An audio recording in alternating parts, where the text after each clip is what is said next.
પવિત્ર શ્રાવણ માસમાં શિવકથાનું શ્રવણ ભાગ્યનો ઉદય કરાવે છે પૂજ્ય શ્રી પ્રફુલ્લભાઈ શુક્લ.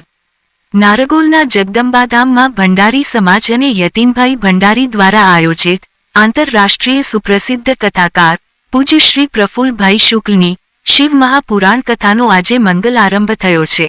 આ પૂર્વે રાકેશભાઈ ભંડારીના નિવાસેથી ભવ્ય પોથી યાત્રા નીકળી હતી. 12 જ્યોતિર્લિંગની કથામાં આજે પ્રથમ દિવસે સૌરાષ્ટ્રના અરબી સમુદ્રના તટે આવેલું સોમનાથ મહાદેવ ની કથાનું વર્ણન કરતા પૂજ્ય શ્રી પ્રફુલ્લભાઈ શુક્લે કહ્યું હતું કે ક્ષણમાં રીઝી જાય તે શિવ અને ક્ષણમાં નારાજ થઈ જાય તે જીવ છે. તન્મે મન શિવ સંકલ્પમસ્તુ એ વેદવાક્ય છે. શ્રાવણના પવિત્ર માસે શિવ કથા સાંભળવાથી ભાગ્યનો ઉદય થાય છે.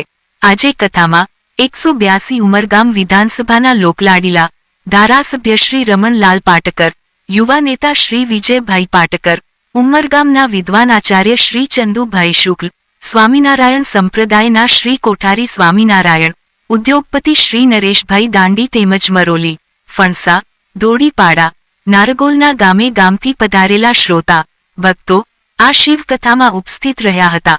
પહેલે જ દિવસે હોલ શ્રોતાગણથી ચિક્કાર થઈ ગયો હતો. એટલા જ માણસો હોલની બહાર બેઠા હતા. સમાજના પ્રમુખ શ્રી યતીનભાઈ ભંડારી, સરપંચ શ્રીમતી સ્વીટીબેન ભંડારી, દોડીપાડાના સરપંચ શ્રીમતી મીનાબેન પાટકર, શ્રીમતી ટીનાબેન પટેલ, શ્રીમતી સુલોચનાબેન ભંડારી અને તમામ ભક્તોએ પ્રથમ જ્યોતિર્લિંગ સોમનાથનું પૂજન કર્યું હતું. વિદ્વાન આચાર્ય શ્રી હિતેશભાઈ દવેએ મંત્ર ઉચ્ચાર કર્યા હતા. પહેલા દિવસે જ આખું નારગોલ ગામ શિવમય બની ગયું છે. પ્રસ્તુતિ અભિનવ સુરત ન્યૂઝ ચેનલ. એડિટર પ્રકાશ પટેલ, સુરત.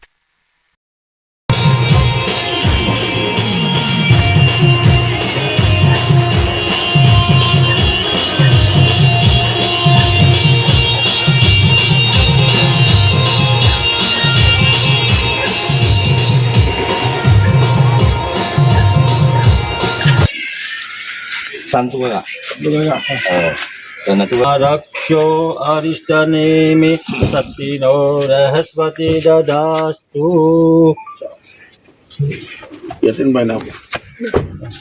दिगंबराय तस्मै नकाराय नमः शिवाय. बोल श्री शंकर भगवान की जय. नमः पार्वती पते हर हर महादेव. ओम नमः शिवाय. ओम नमः शिवाय. ओम नमः शिवाय. नारगोलની અંદર ભંડારી સમાજ દ્વારા આયોજિત અમારા યતીનભાઈ ભંડારી અને સરપંચ સ્વીટીબેન ભંડારી અને સમગ્ર મહિલા મંડળ ગ્રામજનો દ્વારા આયોજિત શિવ મહાપુરાણની કથા માટે અહીંયા આગમન થયું છે. આજથી શિવ મહાપુરાણની કથા શરૂ થાય છે. તન્મે મનઃ શિવ સંકલ્પમસ્તુ. શ્રાવણ મહિનો અને એમાં શિવ કથા આ ભાગ્ય વગર શક્ય નથી. નસીબ વગર આ વસ્તુ મળતી નથી. એવો અનેરો લાભ અમારા યતીનભાઈ ભંડારી દ્વારા નારગોલ અને નારગોલ પંથકના પ્રદેશના લોકોને આજે મળી રહ્યો છે. આજથી શિવ મહાપુરાણની કથાનો જે આરંભ થાય છે જેમાં 12 જ્યોતિર્લિંગનું દર્શન છે. 12 જ્યોતિર્લિંગની કથા આ શિવ મહાપુરાણની અંદર કરવામાં આવશે. જેના નસીબમાં હશે, જેના ઉપર ભોળાનાથની કૃપા હશે એ સૌ દર્શન કરશે, શ્રવણ કરશે અને શિવ કથાનો લાભ લેશે. યતીનભાઈ ભંડારી બેસો.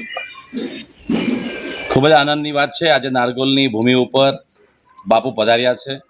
નારગોલ તો બાપુનું જ છે, કેમ કે બાપુએ નારગોલમાં આધ્યાત્મિકનું બહુ સિંચન કર્યું છે. ધર્મ પ્રતિ જાગૃતિ હોય, શૈક્ષણિક હોય, સ્વચ્છતા હોય કે દરેક વિકાસના કાર્યો માટે પણ લોકોએ જાગૃત કરવા માટેનું બાપુએ સુકાન સાંભળ્યું છે અને એનો લાભ નારગોલની પ્રજાને પણ મળ્યો છે. બાપુ દ્વારા 2008-9માં ભવ્ય દેવી ભાગવત કથાનું આયોજન કરવામાં આવ્યું હતું. એમના શ્રીમુખથી જે દેવી ભાગવત કથા કરવામાં આવેલી એ ખૂબ યાદગાર છે. આજે પણ એ કથાની ધૂન અને એ વાદ્યના ધૂન આજે એ જગદંબા અમારી ભૂમિ ઉપર આજે પણ સંભળાય છે. અને બાપુની ત્યારબાદ ભાગવત કથા પણ થઈ છે અને આજે ફરી બાપુ નારગોલ માટે પધાર્યા છે અને શિવ મહાપુરાણ પવિત્ર શ્રાવણ માસમાં કરવા માટે આગમન કરી ચૂક્યા છે. અમે ખૂબ આનંદની લાગણી અનુભવીએ છીએ. આશા રાખું છું કે નારગોલ ગામના દરેક વ્યક્તિઓ ઘર ઘરથી આવીને આ કથાનું શ્રવણ કરે. નારગોલ સહિત આ કથામાં ઉમરગામ તાલુકાના વિવિધ ગામના આગેવાનો, લોકો, ભક્તો, શિવ ભક્તો અને વલસાડના છેક ખૂણેથી પણ લોકો પધારવાના છે. ભંડારી સમાજ દ્વારા આયોજિત આ કથામાં ખૂબ સારી વ્યવસ્થા કરવાના અમે પ્રયાસ કર્યા છે. 12 જ્યોતિર્લિંગની સ્થાપના કરવામાં આવશે અને અમારા માટે તો ખૂબ મહત્વનું કે બાપુનું આગમન, જ્યારે બાપુ ધજા જ્યારે લહેરાઈને ચાલતા હોય ભગવો અને સનાતન ધર્મ માટે જેમણે પોતાના જીવનની આજે 1000 કથા નજીક પહોંચી ગયા છે, ત્યારે નારગોલ ગામમાં આજે એમના આગમનથી દરેક જન નારગોલના નાગરિકો, ભંડારી સમાજના લોકો અને અમારા દરેક સમાજના આગેવાનો આજે ખૂબ પ્રફુલ્લિત બન્યા છે અને અત્યારે બાપુનું આગમન નારગોલમાં થઈ ચૂક્યું છે. તો એમને અમે હૃદયપૂર્વક એમની આ સમગ્ર ટીમને અમે સ્વાગત કરીએ છીએ. અસ્તુ. જય સિયારામ. જય સિયારામ. આજે આપણે સૌને ખૂબ જ મહત્વની ધાર્મિક જે આપણે માનતા છે એવા આપણા વિશ્વના દેવાધિદેવ શ્રીજી મહારાજની કથાનો આરંભ થઈ રહ્યો છે. આ પ્રસંગે વ્યાસપીઠ પર બિરાજમાન રાષ્ટ્રીય વ્યાખ્યાતા પરમ પૂજ્ય શ્રી પ્રફુલ્લ શુક્લાજી, ઉપસ્થિત રહેલા ઉમરગામથી ચંદુભાઈ મહારાજજી, સ્વામીજી, આ કથાના મુખ્ય આયોજક મારા સાથી માતાશ્રી, અમારા ભંડારી સમાજના આગેવાન, નારગોલના પ્રથમ નાગરિક સરપંચ સ્વીટીબેન, ઉદ્યોગપતિ નરેશભાઈ તથા આપ સૌ સામે બેસેલા સ્ટેજ પર બિરાજમાન વિવિધ સંસ્થાના આગેવાનો, ભક્તજનો, ભાઈઓ અને બહેનો,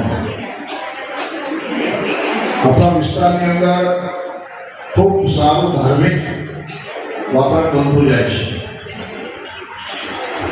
અને એમાં મહત્વનો ભાગ મારી બહેનો લઈ રહી છે. આપણા જીવન માટે, આપણા સંસારિક જીવન માટે આ ખૂબ મહત્વનું છે.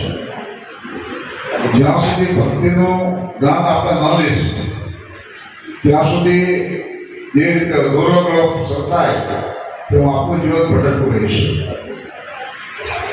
પણ શ્રીજી મહારાજ એટલા તાલુકાના દરિયા કિનારે નારગોલ ગામની અંદર શિવ મહાપુરાણની મહાકથાનો આરંભ થઈ રહ્યો છે. યતીનભાઈ ભંડારી અને સમગ્ર ભંડારી સમાજ દ્વારા ભવ્ય કથાનું આયોજન થયું છે. 12 જ્યોતિર્લિંગની 12 પોથીજી જ્યારે સ્થાપના થઈ રહી છે, આ પ્રસંગે મારી સાથે ઉપર ગામના યુવા નેતા શ્રી વિજયભાઈ પાટકરજી પણ જોડાયા છે. 2 કિલોમીટર લાંબી પોથી યાત્રામાં અંગે ચંગે આનંદ અને ઉત્સાહથી લોકો નાચી રહ્યા છે. ખૂબ આનંદથી પોથી યાત્રામાં બધા ભાગ લઈ રહ્યા છે. તનમે મનઃ શિવ સંકલ્પ વસ્તુ, બસ ભગવાન શિવ સૌનું કલ્યાણ કરો, બધાના જીવનમાં ઓજસ્વીતા અને તેજસ્વીતા આપે.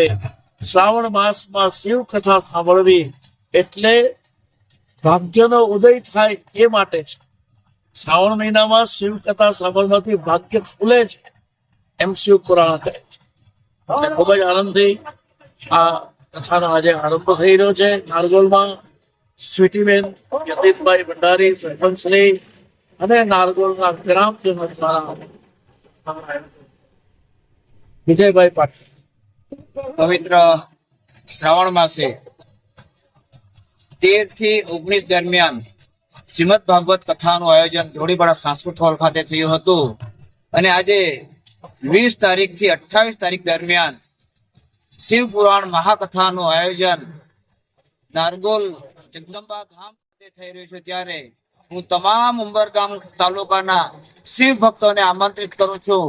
આવો આ પવિત્ર શ્રાવણ માસે શિવ કથા નું રસપાન કરીએ. આંતરરાષ્ટ્રીય પરમ પૂજ્ય સંત શ્રી પ્રફુલભાઈ શુક્લ દ્વારા શિવ પુરાણ મહાકથાનું આયોજન થઈ રહ્યું છે ત્યારે આયોજક શ્રી યતીનભાઈ ભંડારી અને નારગોલના સરપંચ શ્રી સ્વીટીબેન અને ભંડારી સમાજના અગ્રણીઓ દ્વારા આ શિવ પુરાણ મહાકથાનું આયોજન થઈ રહ્યું છે.